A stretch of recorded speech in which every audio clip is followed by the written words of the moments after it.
Hello everyone and welcome to another edition of What Went Wrong, where I take a look at wrestling's history and look at matches, angles, and wrestlers that could have worked, could have been a big deal, could have been great, but for whatever reason, it didn't work out, and we're all left scratching our heads trying to figure out what the hell went wrong. Well, I'm here to tell you what went wrong, and for today, we will be looking at the New World Order, the nWo, and... You know, I could almost do an entire video of what went wrong just on the nWo themselves, because the nWo was the hottest thing in wrestling there for a couple years, but then ultimately kind of led to the downfall of WCW through overexposure, poor booking, and various other things. But more specifically, I'm going to put the magnifying glass on 1998. The big thing that happened with the nWo in 1998 was the big split, the Civil War. The white and black nWo Hollywood, led by the original third man, Hollywood Hogan, and the nWo Wolfpac, led by Kevin Nash. You know, bringing the cooler elements out, you know, like the Too Sweet and all of that other stuff. So, right off the bat, the idea seemed like a very good one. I know one of the main complaints about the nWo is that they got too big with too many members. And I think that's a fair complaint, but in WCW and specifically Bischoff's defense, I think one of the original goals with the nWo was to kind of create the first like brand split long before Raw and SmackDown were doing it.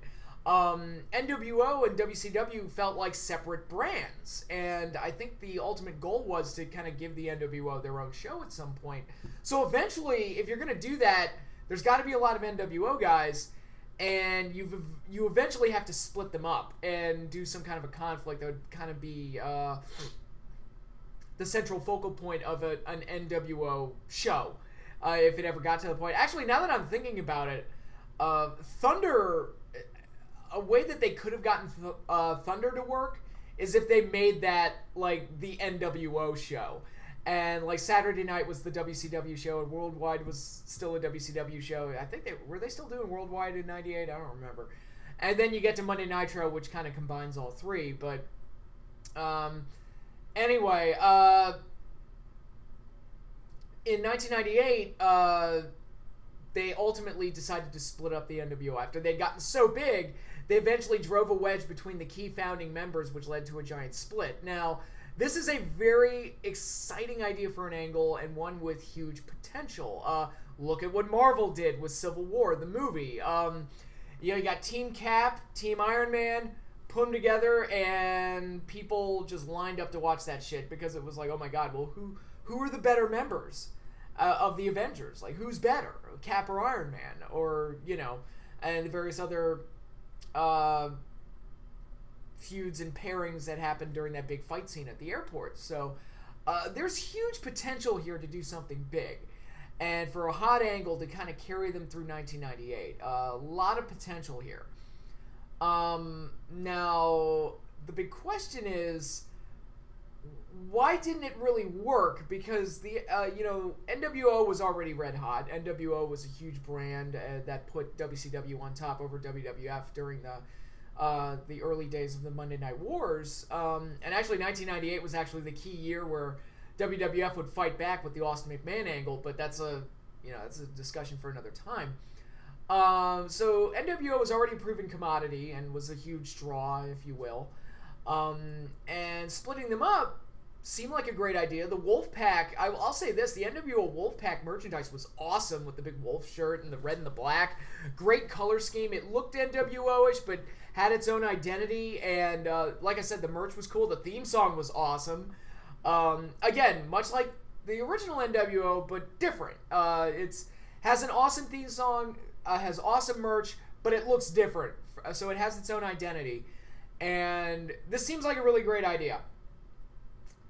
The problem right off the bat, like from the word go, the members that were selected to be in both Hollywood and the Wolfpac. The Wolfpac split was caused by infighting between Hulk Hogan, Hollywood Hogan, and Macho Man Randy Savage. And that was kind of the start of executing the split, and then you had certain members. Nash sided with Savage. Scott Hall sided with Hogan. and everybody on the NWO pretty much had to pick a side. And the Wolfpac recruited some new members. They got Sting and Lex Luger. And newer members to the NWO, like Scott Steiner, kind of sided with Hogan. I believe Scott Norton was in Hollywood. I believe Kurt Hennig started as Wolfpac and then went over to Hollywood. And this is where our first problem came in. To me, to really give the Wolfpac its own identity, the real split needed to be not between Hulk Hogan and Randy Savage, because they were kind of the representation of the rock and wrestling era. You look at those two, you think 80s. And they already did their big split in the 80s. They were the Mega Powers Explode. We already saw it. So, to me, Savage and Hogan should have stayed together. The real split should have been the rock and wrestling era guys, Hollywood and Savage, and then the outsiders, Hall and Nash. And that was the big mistake right off the bat. I know with the NWO, WCW had a fetish for breaking up tag teams. Harlem Heat got split up, the Steiners got split up, and now the Outsiders got split up, two of the original founding members of the NWO, and they find themselves on opposing sides. But to me, if the NWO Hollywood guys are going to represent kind of the thuggish brutes and the brawler type guys and like that 80s type of personality, then the Wolfpac, they need to be like the Clique. You need Hall and Nash and Six, if Six had stayed around.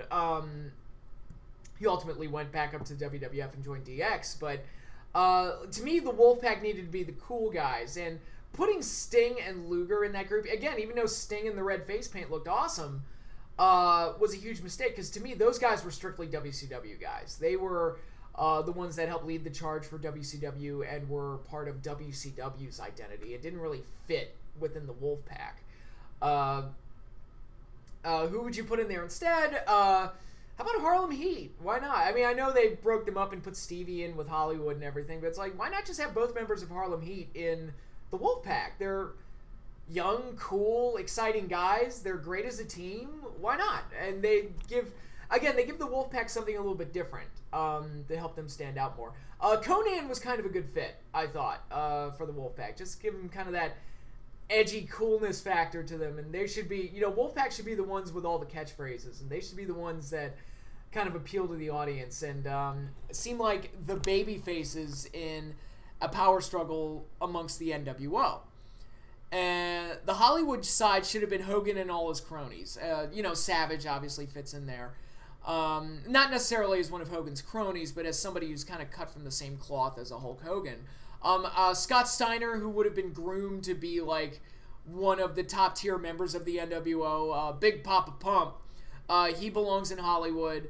Certain guys like, I think Scott Norton was in Hollywood at that point, Buff Bagwell, the Disciple, who was really a great pick for the NWO in a way, because it's like, yeah, he's Brutus Beefcake, he was Hulk Hogan's guy. Maybe throw the Nasty Boys in there, because, Hulk Hogan's guys. Throw Ray Traylor in there. Yeah, Hulk Hogan's guy. Horace Hogan, perfect fit for what they were trying to accomplish. And even Kurt Hennig, I think he was a better fit for NWO Hollywood. Again, we're going for that rock and wrestling versus clique idea.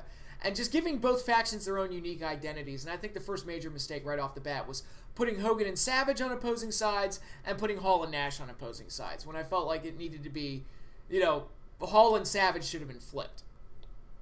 And, I think that would have made it a lot more interesting, and I think that would have made it a lot more, given them a little bit more meat to the storyline. I think Hall and Nash would have enjoyed it more if they were paired together going up against the NWO. And I think they could have gotten a lot more out of it if they'd gone in that direction, shaped the personality of the angle that way. Now, certain guys from WCW are going to have to stay WCW guys, like DDP, obviously. Like I said, Sting and Luger should have never joined the NWO. That seems oxymoronic to have Sting in the NWO. And Bret Hart was kind of, sort of in the NWO, but not really. That was the weird thing. I could never get a definitive answer on whether or not Bret Hart was actually in the NWO or whether he was just Hogan's stooge or whatever. But Bret Hart should have been a lone wolf doing his own thing, and we should have gotten Bret Hart versus Hogan at some point. And even use that to help build up Hollywood versus Wolfpac. Maybe use that as like the ultimate breaking point where they get around to doing Hogan versus Brett, and then Hall and Nash turn on Hogan, realizing that he's kind of a weak link after losing to Sting at Starrcade. Again, I'm booking this assuming they didn't fuck up Starrcade 97 by having doing all this shit that they did there with Sting and Hogan. But they do Brett and Hogan, and Hall and Nash don't help Hogan because they realize he's old, he's washed up, whatever. It's time for new guys to take over, and that's kind of the start of the whole deal.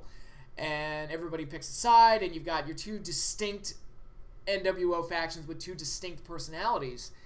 And then at some point, and this is really where they messed up, at some point there needs to be a match. nWo Hollywood versus nWo Wolfpac. The winning faction is the true nWo. This match never happened.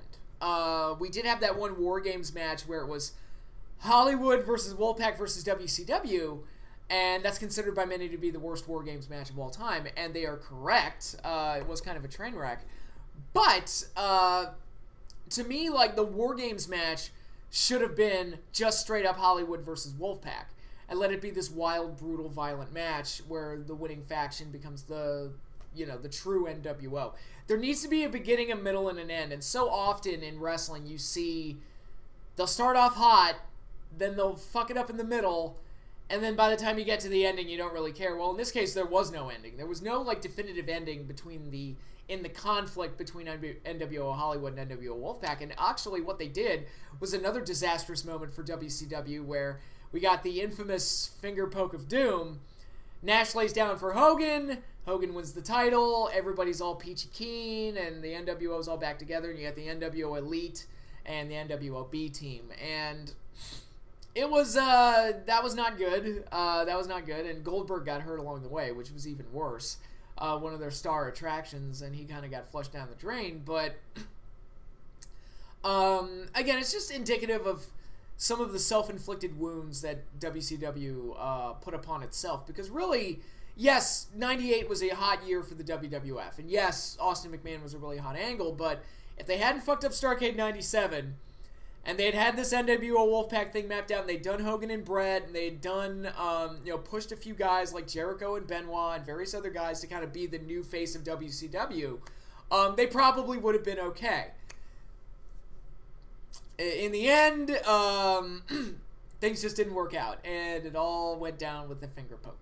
And I don't want to be like one of those guys that says the finger poke of doom led to the end of WCW. It was just, to me, it was just another boo-boo from a company that was making a lot of boo-boos, and they got to a point, especially in 1999, where they couldn't afford to make any more boo-boos, and they just kept making more boo-boos. So it was something that should have been really hot, something that should have been really cool, something that clearly had a ton of merchandise potential, because goddamn, there were Wolfpac shirts everywhere. Didn't work out in the end. It ultimately just kind of serves as a footnote in wrestling's history, and an example of what not to do when building stable versus stable, when it should have been so much more than that.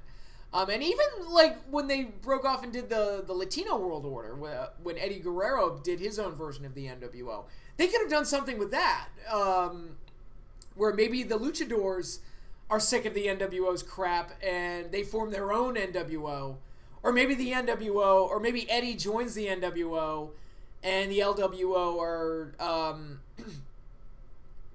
trying to take over the Cruiserweight division now, and Eddie is, like, recruiting people to do the Cruiserweight version of the nWo, as ordered by Hogan and or Nash, depending on which way you want to go with it. But, there's a lot of different things they could have done. Ultimately, what they did not work. And that's unfortunate. WCW should still be around today. I've said often that the worst thing that ever happened to pro wrestling was losing WCW, because it took power away from the wrestlers in terms of, like, bargaining posture, where they could go. It took away from the fans because they had less options. It was unfortunate that things turned out the way they did. But this nWo Wolfpac thing and how they screwed it up, something that should have been so easy to book and something that should have been really, really hot, ultimately didn't do much and only made the show more confusing at a time where WWF was picking up steam and they couldn't afford to half-ass anything. But them's the breaks, unfortunately. But the nWo, still one of my favorite factions in the history of wrestling. One of my favorite ideas in the history of wrestling. It just didn't get... It's just... God, it's so frustrating when I look back on it and the things they did to screw it up. But that concludes this video. Be sure to like and subscribe. Follow me on Twitter. Hit the little bell in the corner there so you can get notifications for my future videos. But that is all I have for you now. And until next time, y'all have a good one.